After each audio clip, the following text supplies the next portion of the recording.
when our prayer seems to be unanswered. When we go through difficult times, few people have made a choice in their life. They made a covenant to the Lord. It seems that God honored their commitment. God honored their oath, vows they made before the Lord. And God answered their prayers. So I believe there is a power in prayer. There is also power in the promises or the pledge we make unto the Lord.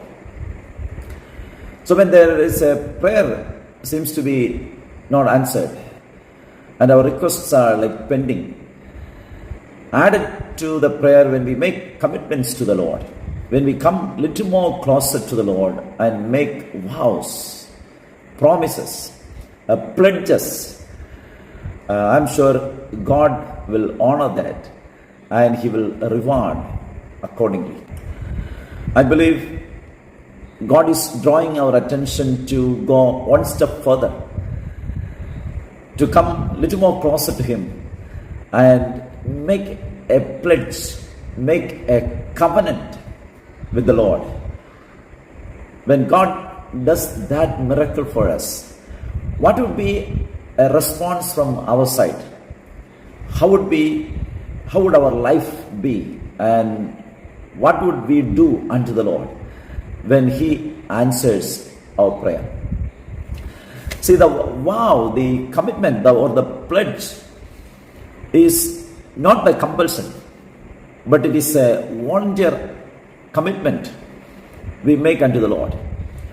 Now, when I think about me, I myself is a result of a commitment or a pledge my parents made unto the Lord. A couple of years after their wedding, when they had no children, they made a promise. Actually, they went to many hospitals, met with the doctors, spent so much for the medicines.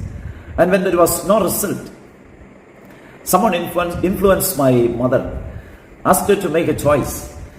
And they encouraged her to make a promise and say, make a prayer like this: Lord, if you give us children, we will give them for your service. Now back then, my mother and my father, they did not know what is serving the Lord, what is committing their children to the Lord, and what are the costs involved in it, and what would it take it for their life, what are the sacrifices behind it. So they didn't know. So they blindly made a choice just for the sake of getting children, because in those days and even now, in our culture, when the couple remain childless, people look down on them. The society thinks it's a curse upon the family, not having a children, like remaining a barren without children. So after a few months of their wedding, people start inquiring, do you expect a baby? And when the result is no, they are put to shame.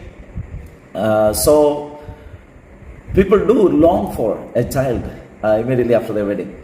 So my mother and father, they were longing for such a baby. So they made a promise unto the Lord: Lord, if you give us children, we will give them for your service. And God honored them. God answered their prayer. And eventually they're blessed with the 4 children, and I am the second one. So I am the result of such a vow my parents made unto the Lord.